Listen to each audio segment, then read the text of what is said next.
Hey there, Rick Sage, recording at the Rimrock Studios in Bishop, California.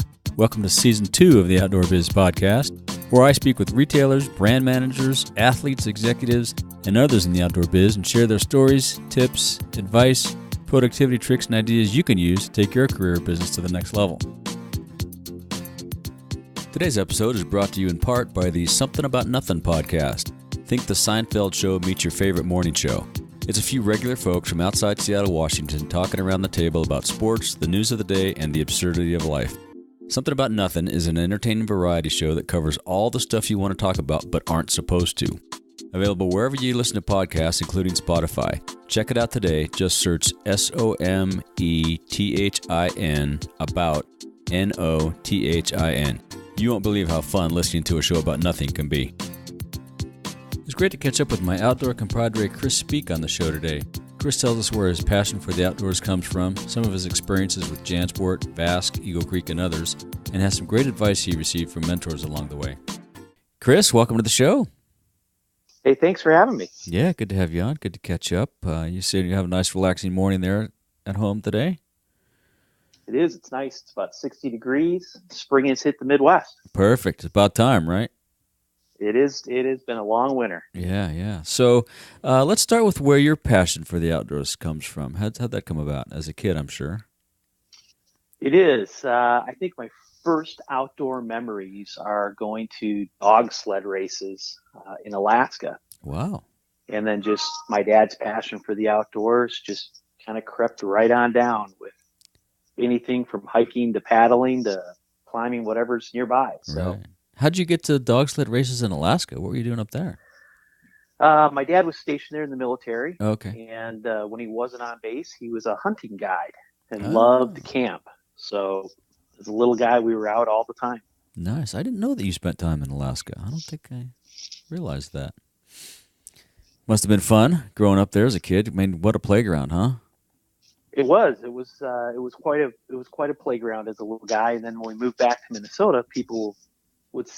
I remember a teacher showing a picture of a moose, and I said, "Oh, that's in my backyard." And the teacher had to have a talk with my mom and dad, saying, "Well, your son has this fantasy," and my mom and dad had to inform her that we had just moved back from Alaska. Yes, there indeed was a bull moose in our backyard. Not a regular fantasy. Basis. Right.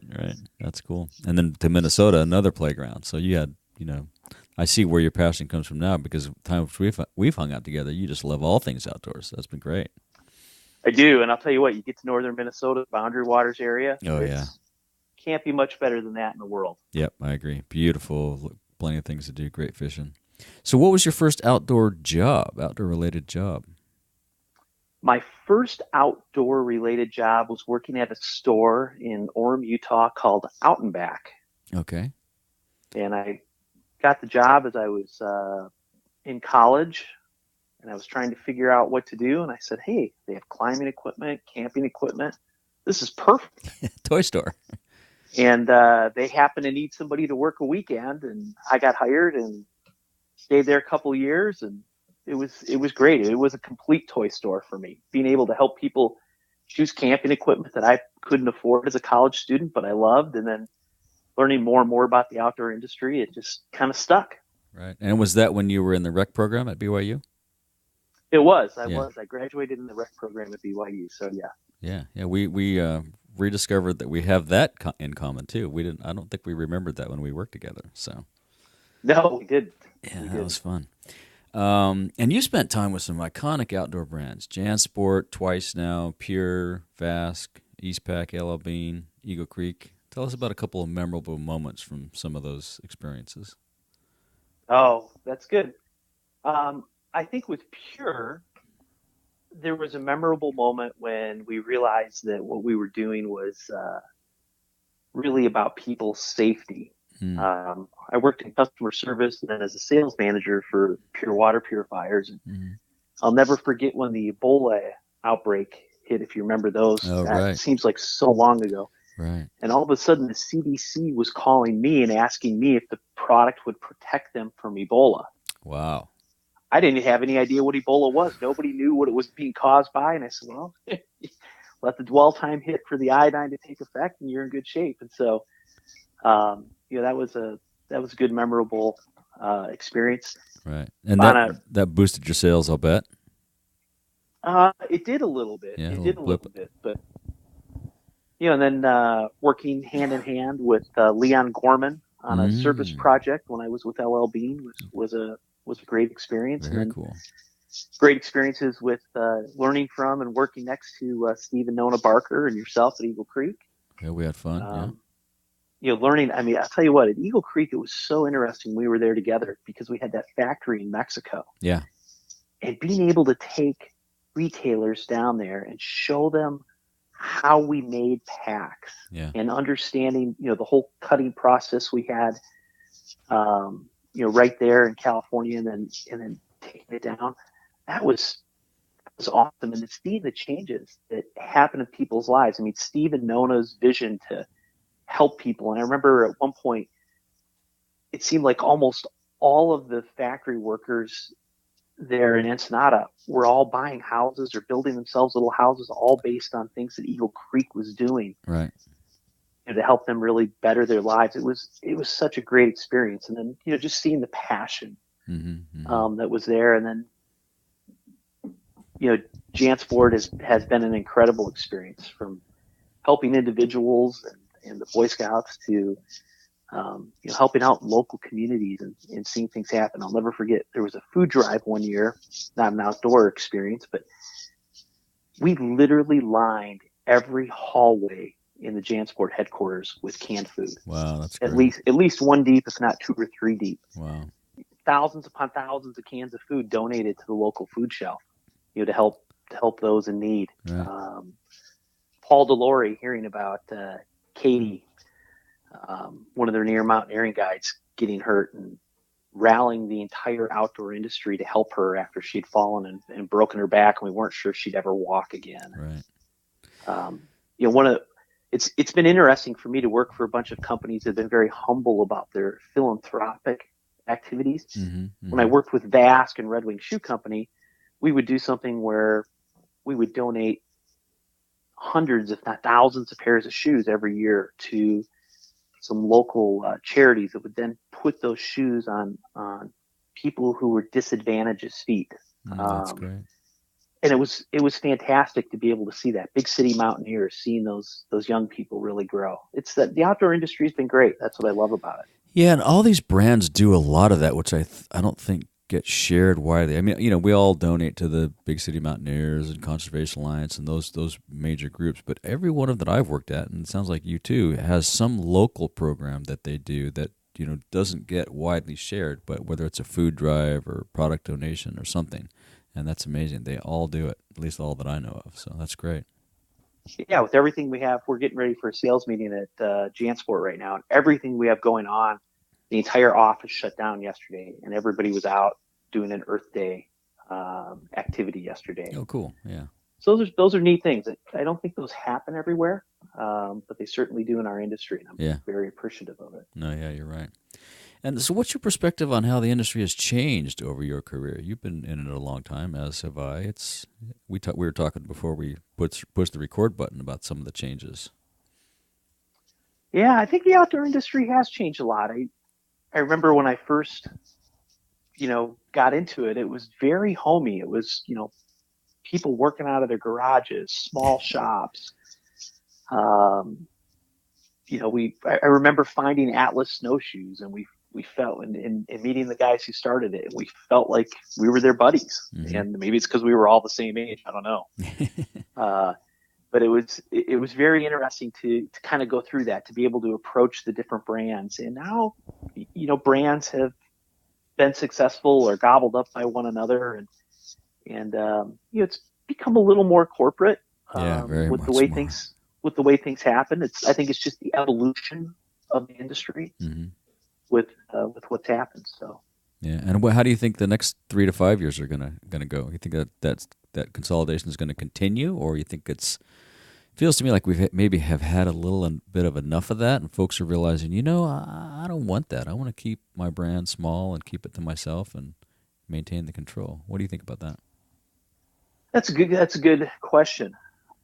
I think there are people who are very passionate, especially with some of the newer brands that are out there, and even some of the bigger brands. There's people who are very passionate about what they do, and I think they're going to, from a brand standpoint, I think there's always going to be something new and exciting that's coming down the pipes at us, and somebody who's had a personal need and they've taken that personal need and developed it into an opportunity. At the same time, I think there's going to continue to be some juggling a little bit as we watch some of the folks that you and I have worked for, over time, and they look at their businesses and they say, gosh, what's going to be the next move, or how can I sell this multi-million-dollar business? I mean, I remember talking with Dave Baker at the Summit Hut when he was just selling, and talking to him about how he founded it and started it, and it grew and grew, and Dana's done a great job of keeping that going. But then how do you keep your business going? How do you take it to the next generation? Because it's not like your store manager who's making $20,000, $30,000 a year, or maybe on an hourly compensation, is going to be able to buy you out if you have $1 million business. Right. So I think there's going to be some shifting, but I think in the end, I think we'll see some where the bigger guys are expanding, but as also as we look at that, I think there's going to be new opportunities for new grassroots communities to form and see that. I've seen a little bit of that in the bike industry, and I think that's exciting. I've seen it in some other kind of specialization type areas. I continue to look for those retailers. I go in and shop a lot in them, as I find out they exist. I was excited to find Farrell Mountain in Colorado. What a great story they are. Right, yeah. So there's just these little shops that I think as people have passion, they'll come after it. And I think this next generation will have some of that kind of community or independent passion to bring that business around again. So it'll be exciting to see what happens. Yeah, no, I think you're right. We're seeing a lot of that in the brand side of it. That venture out portion of outdoors just loaded with great new passionate folks with cool new products that we didn't know we needed, as with any product, with a lot of products. That's great to see. Yeah, and I think it's changing. I mean, when you and I, the rock stars of when you and I were coming up through the ranks, was like, wow, look at that person, that alpine climber, right. We would think about those things. I hear less and less about that, and more and more about some of these more urban type, experiences that people are having, and people doing things in groups versus the individual. There's still a lot of individual goals and individual people. But I love to hear it when people are like, yeah, we went up and we did this together. I think that's fantastic. That's huge. Yeah, no, you're right. That's great. Yeah. And who have been some of your mentors, and how have they helped you along the way? We both have been fortunate to work with some great people, like you mentioned, Steve and Nona, and Paul Delory, and Skip, of course. Yeah, they've all been so good to me. Steve gave me some great advice one time. He said, Chris, you're going to make a career out of this. You're going to have some time to do some things. He said, the one thing I'm going to tell you is never miss an important event with your kids. Oh, that's great. He said, that is my one regret that I have, is there was a couple of events that I missed, and I've taken that to heart, and I've been at every important event, no matter what it takes to get there. And so that was some great advice, and I'm glad he passed that along to me. Yeah, that is great advice. You have 3 kids, right? All in high school now? I have 3 kids. I have one in college, okay, a senior in high school, and a freshman in high school. Great, so, good. You have a lot of more events to go to. a lot more events to go to. Yes. My middle son has decided that he might like climbing, which is fantastic. Cool. He's built like Spider-Man, so that's okay. That's handy, yeah. He hasn't quite gotten fully into it yet, but he's talking about it. And I'm sitting back. Occasionally some gear kind of throws out just to see what'll happen. And, we'll see what goes on. Yeah, cool. You talk about those people and how they affect you. Paul Delory had a huge effect on me, and just saying, have fun. Not that I had any problems with having fun, but Paul said, you got to have fun every day. You gotta do things for people and help people have fun. And that's how you're going to have more fun. And so, it's been good to have those types of experiences. Yeah, exactly. Yeah. And how about some of the nonprofit work that you do, either personally or with JanSport? I know JanSport does quite a bit. We do a lot of support for big city mountaineers. Right. We do some stuff with Philmont Boy Scout Ranch to help them in their Mm-hmm. conservation efforts, which we haven't made a big deal about over the years, but we supply them with patches that are linked to the Leave No Trace program. And the whole idea is that as 23,000 scouts go out and experience Philmont every summer, then they come back. And one of the things they try and do is go through this checklist that all involves Leave No Trace as they're out on their hikes. And then as they come back, if they've completed it, they're all eligible to buy this special patch, which JanSport produces and pays for. And then Philmont's Tooth of Time Traders sells. All of those proceeds then go into how they can reduce their footprint with what's happening. So everything from it doesn't seem like a lot, but it is, where you buy the baler to recycle the cardboard. So instead of having 20 tractor trailers full of cardboard that are headed towards someplace to get recycled, not a very good footprint, they can reduce it over the summer down to one. Oh, wow. That's great. Yeah. Just from Philmont? Just from Philmont. That's amazing. Yeah, that's great. Wow. And so, just things like that to help out in the environment. But, when you see these programs like Big City Mountaineers, you realize that's what's giving back to your community. That's helping folks have that next generation. I know there's a lot of outdoor companies that do it. I appreciate all of them, because it's amazing to see these young people come back, whether they've been in the Boundary Waters or they've been up on the side of some mountain. And it's been a life-changing experience. Yeah. Oh, that's great. And it's neat. And to hear how many of them start to think, oh, I could work in the outdoor industry, or, it's just going to change my life. And now I have a passion to go outdoors. It's fantastic. Yeah. Or at the very least, that they're now more concerned about protecting these spaces. They may never go back in again, but they love it and they go visit it, and they're now voters to help, protect these places. That's huge. That's what Larry was talking about on the episode the other day. Yeah, that's great. And then, in my personal life, I do a lot of stuff with scouting locally. I try and help out with a lot of troops that maybe don't have great leadership, or, some tough times for the kids. And it's great to see them come up through those principles that they learn, and to start to learn, exactly like they do in Big City Mountaineers, how they can take the next steps in their lives and learn new things. Right. And watch them progress. It's been a lot of fun for me to do it. I was talking to my wife about it the other night. 24 years. Wow, good for you. And to have some of those folks start to come back to me, and it's so nice when they come back and they say, you really changed my life. And for me, it may have been nothing. Yeah, just doing your thing. Yeah. A couple of years ago, I helped a young man. He had a fear of water, and he wanted to do the Sailing Merit Badge. And so I was up at a scout camp with him, and I helped him complete it. And I didn't even think about it. I didn't even know he had kind of this fear. Wow. We just got in the boat, and I just tried to be positive and, help him kind of get through his last things that he had to get through.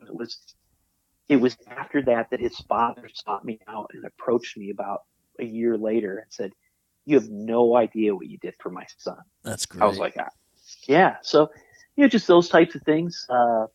Raised a few dogs for Leader Dogs for the Blind. Great organization that is partially funded by Lions Clubs International to help, again, bring the opportunity for people to be able to, experience life. You think about how your life, you could be shut in when you're blind, and how these animals bond with you. And then they're your eyes, and you can start to go out and experience things and be on your own. I get choked up. I just saw one the other day. I just saw somebody raising a puppy, and I was like, that's incredible. That's cool. What an incredible experience. Yeah, that's awesome. And you get outside a lot, right? What outdoor, or maybe I should say, what outdoor activities don't you participate in? Might be a shorter list. You're like me, you do everything. I do a little bit of everything, and it seems to change with the season. So as I mentioned to you earlier, I'm excited because the rivers are running well right now. I'm excited to do a little catch and release coming up here in May when the trout season opens up. Cool. We've got some great little hidden gems here in Minnesota and western Wisconsin to fish on. Yeah, you have some great bass fishing there too. We do. So yeah, we've got great fishing happening. And it's, whether it's hiking, I love to get out in a boat, get in the water. I live right where the St. Croix River and the Mississippi River come together, and then there's a Vermilion River that runs parallel. And just great places to get out in a boat and just paddle sometimes and clear your head and think about, whatever it is that comes to your mind as you're out there and you're watching nature, happen around you. Do you get up to Holte's place, Lake? I think it's Lake Vermilion. Is that where his place is? I think. I do know where his place is. I have not been up to visit him at Lake Vermilion, but I was just up in that area with my family early this spring. Okay. And it was great. I mean, that's a beautiful place up there. We went up to. We had a mini Eagle Creek rep sales meeting up there for the weekend. It was fabulous. It is. It's pretty dynamic. I'll be at the North Shore at least once, maybe twice this summer. Cool. The North Shore of Lake Superior, for those that don't know what it is maybe one of the grandest spots in the world where you get the beauty of the mountains combined with water that makes you can't see the other side. Nice. And what do you fish up there? What do you do up there? Fish and hike. Love to go up there. I mean, there's so much water up in that area to go up into the boundary waters. And even if it's just 48 or 72 hours, I mean, you get cell phones don't work in a lot of the area. Nice. No motorboats. Just get in and you paddle, or you can hike and stuff too. But there's just something different when you wake up and the loon's calling to you. Yeah. No, I love that sound. Yeah, you're right. Yeah. We don't have those in the West. We usually don't have them here, but last 4 mornings when I've gotten up early and taken a little walk, I've heard one down in the river, which is my house overlooks the Mississippi River, and so it must be migrating through and heading north. Yeah, beautiful. Or maybe lost in the storms. That's okay. We'll take it around here. I love the call. Yeah, it's a beautiful call. Yeah. And do you have any suggestions or advice for folks either wanting to get into the outdoor biz, or if they're already in, maybe grow their career? I lost you there, Rick. Oh, I'll ask that again. Do you have any suggestions and advice for folks wanting to get into the outdoor biz, or if they're already in, grow their career? Sure. That's a good question. I think to get into the outdoor biz, there are some great new programs. I remember when I went to school at BYU, I originally started in business, and then I was thinking about it, and I decided to go into advertising because that would get me into sports, because I love sports and outdoor activities. And then I figured out that I really didn't want to be creative in advertising, and the pay wasn't that great. I thought about it. I thought, well, what's my passion? And I just started working at the store called Out and Back. Mm-hmm. And as I did that, I realized that's where my passion was.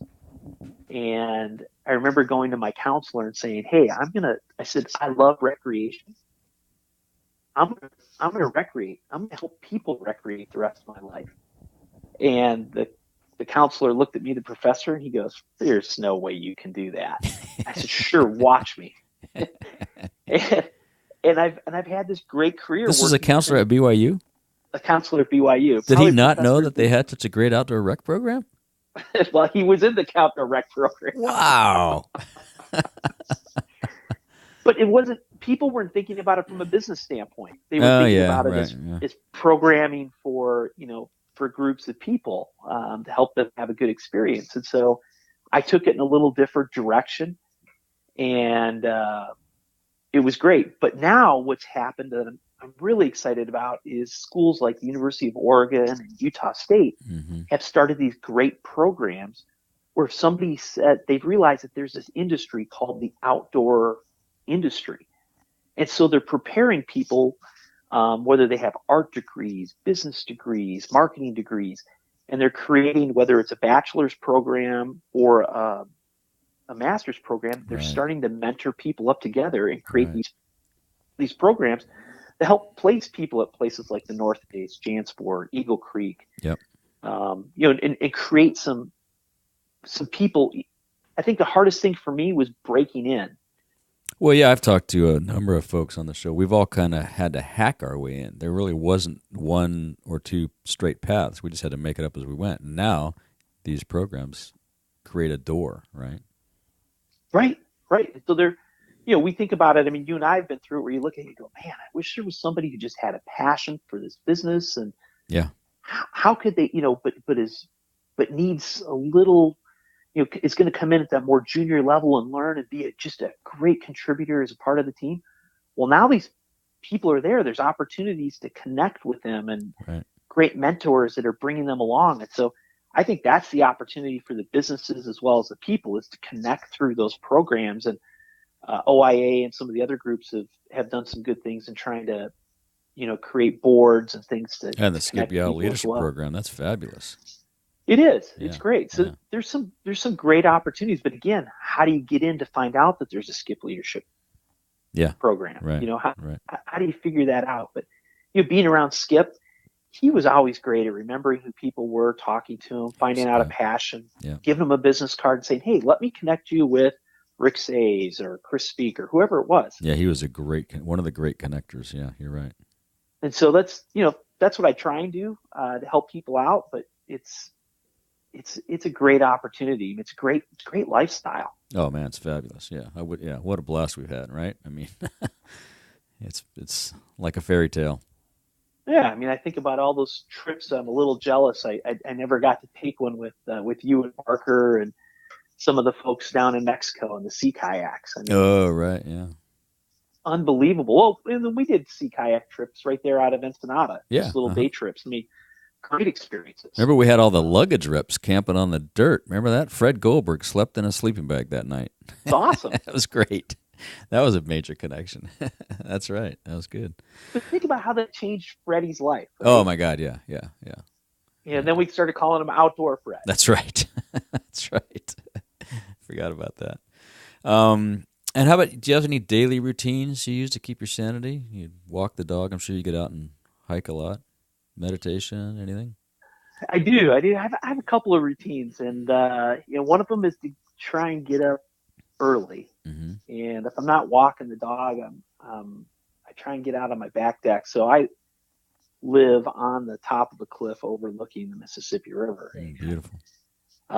This time of year, the eagles are flying around like crazy. They haven't nested yet, and seeing the migrations of the birds and then there's a walking path that goes behind my house, and it walks down to Lock and Dam number 2 on the river, and there's a lake.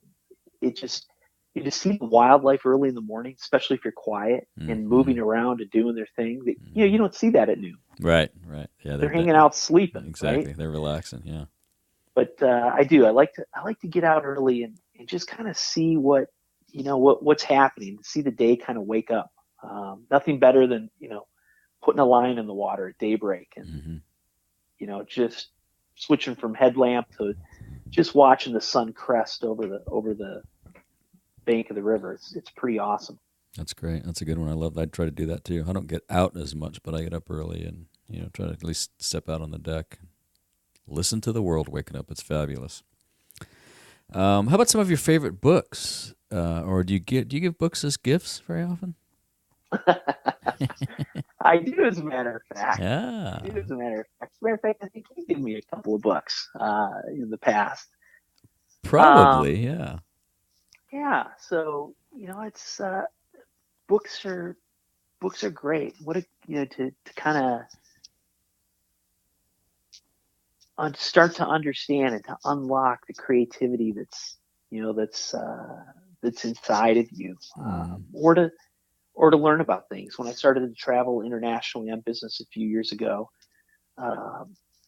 somebody gave me a book by Henry Kissinger that was called On China.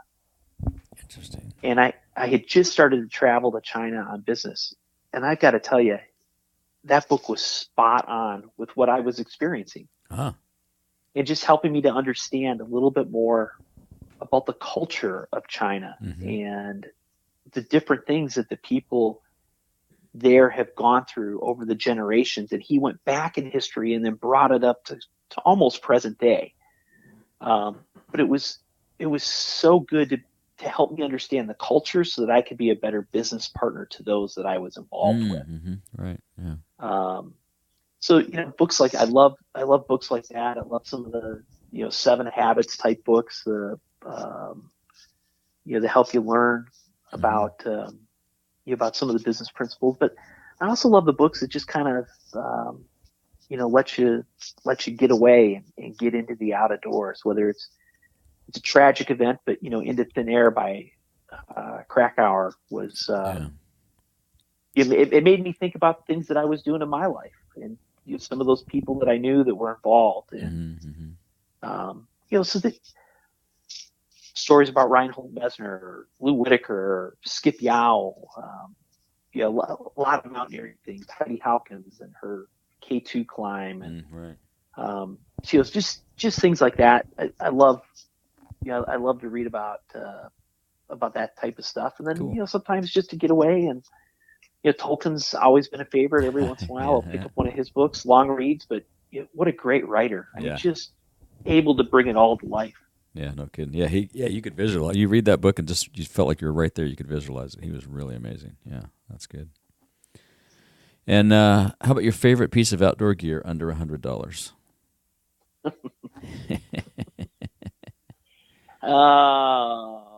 My favorite piece of outdoor gear under $100. This is going to be a strange answer for some, but it's my compass. Great, I love it. And I've had to use it more than once to get myself out of some place that I've wandered into. I've been known to see a little game trail or something looks like, oh, that might be a path, or I wonder what's over that hill. And, an hour or two later, I have no idea where I'm at. Nice. And, whether it's in Smoky Mountains or, northern Michigan or, in the Rockies. And so, learning how to do things by the sun and stuff has been very important to me to remember. But certainly the compass has it, and I actually love to use a compass and a map versus a GPS type system. On the same. Yep, on the same. And maybe it's just because I grew up with it, but I love to be able to visualize on a map, on a topographical map, where I'm going and then see what it really looks like in person. Yep. Versus with a GPS, even driving in a car, I like to look at a map versus the GPS. But I have my Silva compass, and it doesn't matter.